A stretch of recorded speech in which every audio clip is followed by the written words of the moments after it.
stjernene få dysse deg i søvn. Hold av en plass til meg i din drøm. Og vær da ikke redd mens du sover, for natten skader ingen, og jeg lover.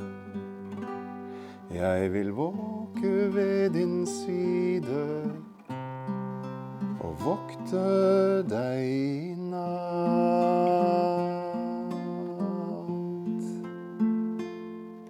Og senere, når dine øyne åpnes, og dagen skjenker av sitt lys til deg, vær da ikke redd mens du våker, for dagen er din venn, og jeg lover, når den er over, vil jeg våke ved din side og vokte deg igjen.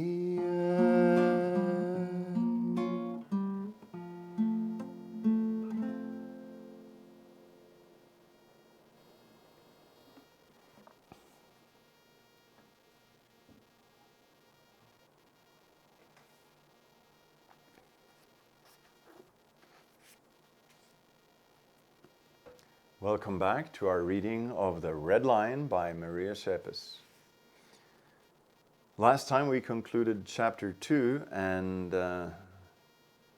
Hans Burgner's beloved magister, his teacher, Edouard Anselmus Rochard, is dead by Hans's hand.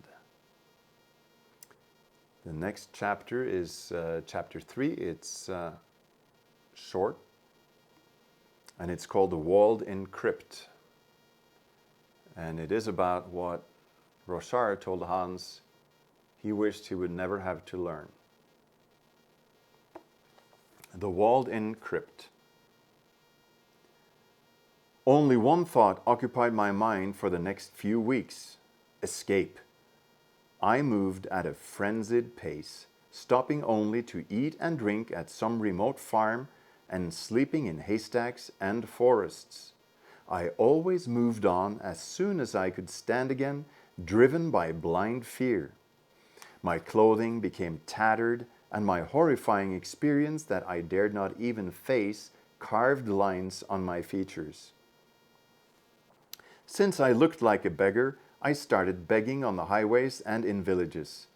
Every time I came to a fair or a wedding, I wrote congratulatory verses and told fortunes to lovesick young people. Slowly I began accumulating money in the bag next to the box under my shirt. That box for which I had done murder and damned my soul. I felt it touch me every time I moved, and it never failed to fill me with joy and horror. At night, its pressure against my chest caused confused dreams. But I was not yet secure enough to try it out. To do that, I wanted the shelter of 4 walls and a locked door. I got my opportunity at Regensburg. The city was ideal for my metamorphosis. No one knew me, and I could change my rags for decent clothing without fear of discovery. I even had enough money to rent a private room at an inn. At last I was alone. Alone with it. The room was quiet and had a wrought iron decorated door. I turned the rusty key in the ornamental lock and carefully covered the window with my cloak. Then I put 2 thick, expensive candles on the white damask tablecloth. I might have been drunk, for I was filled with a wild gaiety that almost masked my lurking uneasiness. Tremors took over, and my cold yet sweaty fingers beat a tattoo on the table. I opened the leather bag and took out a gold box about the size of a man's fist. It was decorated with crowns of iron, silver, and gold. And there was a Latin inscription under them, curso completo. I raised the lid carefully and saw a lion's head set with jaspers that sparkled in the light. It was strange that the goldsmith had hidden this perfect work on the underside of a lid. The box contained a powder that was deep red as the jaspers and sparkled like gold. The color and brilliance of it so filled my emotions that I had to cry. I filled a silver goblet with some red wine I had bought, then sprinkled a few pinches of the box's ample content into it. The thin, light wine turned blood red and then took on a blinding brilliance. I was careful to wait until the powder had dissolved completely, stirring it gingerly with a spillikin. Then I lifted the goblet to my lips.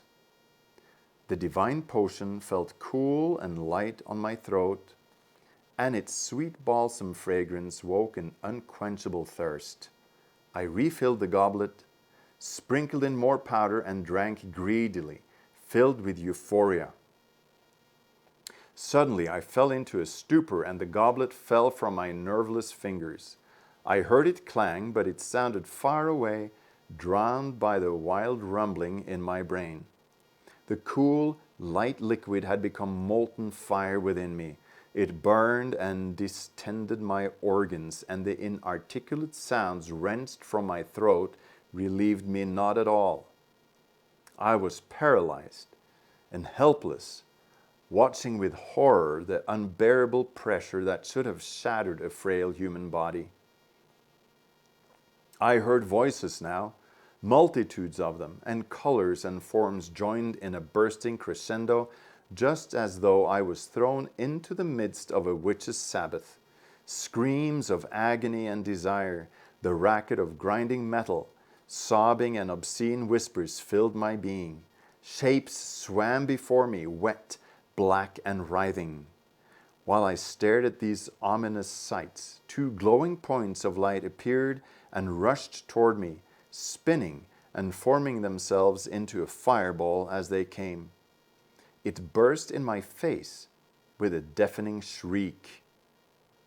I thought I had seen the whole carnival of hell, but now colored vortices swirled toward me, vortices with monstrous faces that changed before I could even become fully aware of them.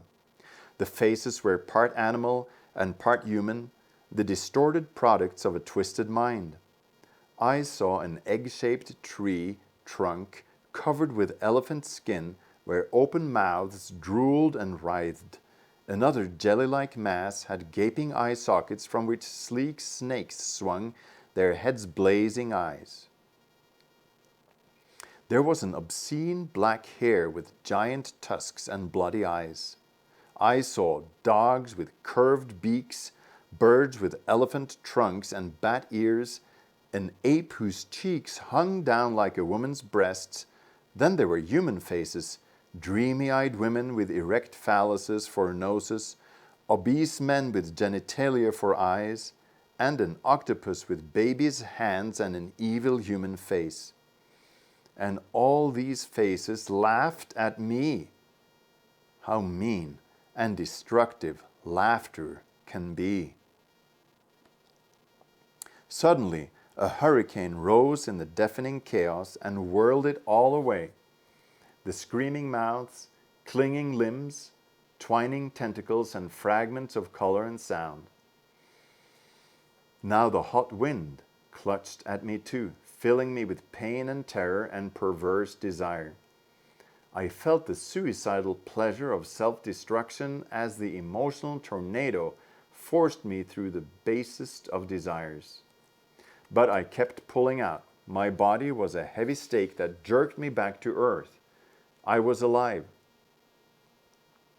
one of the living dead who wakes to find himself alive in a walled-in crypt.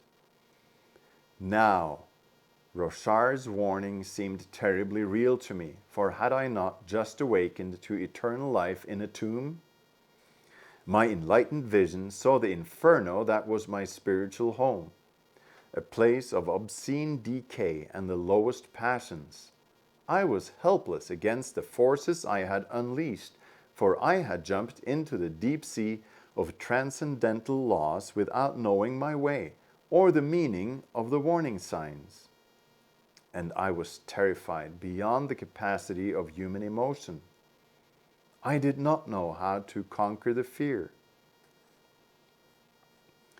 Be afraid, Rorschach had said. You still have things to fear. Now, I understood him. I was one of the weak mortals who had been blinded by grace because my soul was not sufficiently developed to bear the truth.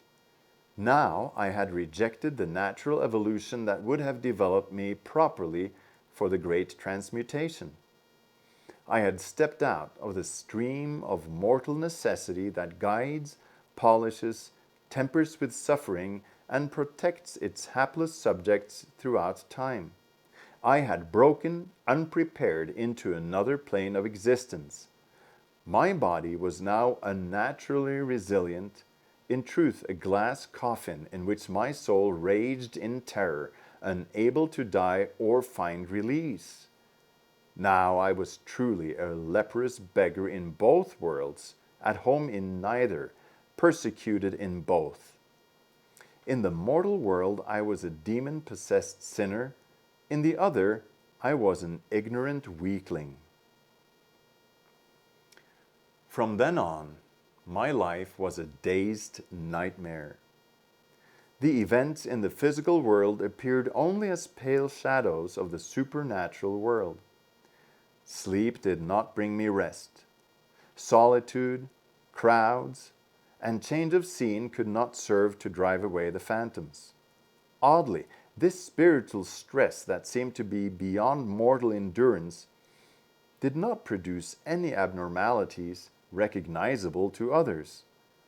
My brain could still function even in the deepest hell of fear. It could force me to be cautious and maintain my self-control when I was around other people. Outwardly, I was still the muscular lad who had embraced voluptuous women at the Sebalda's Inn, but my face was drawn with inner tension, and I avoided other people's gaze so assiduously that they realized I was in the pit of hell. Old women made the sign to ward off the evil eye when I passed, and children ran away in terror. I could not remain anywhere long. I wandered from village to village and from city to city, living on charity because no one would trust me to work for him.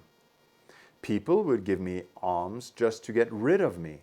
Soon I began to take a grim delight in the terror I aroused. That was the only power I seemed to have gained. Even though I myself was afraid, I could still frighten others. I didn't notice that I was becoming just like the monsters that swarmed around me and just as miserable as they. So I begged and starved, got soaked in rain showers, and shivered through many nights with that box on my chest. That box could have brought me the greatest riches and most voluptuous pleasures of earth, but I didn't want them. My world was a gray, hazy blur in which only two things stood out: my fear and my guilty conscience.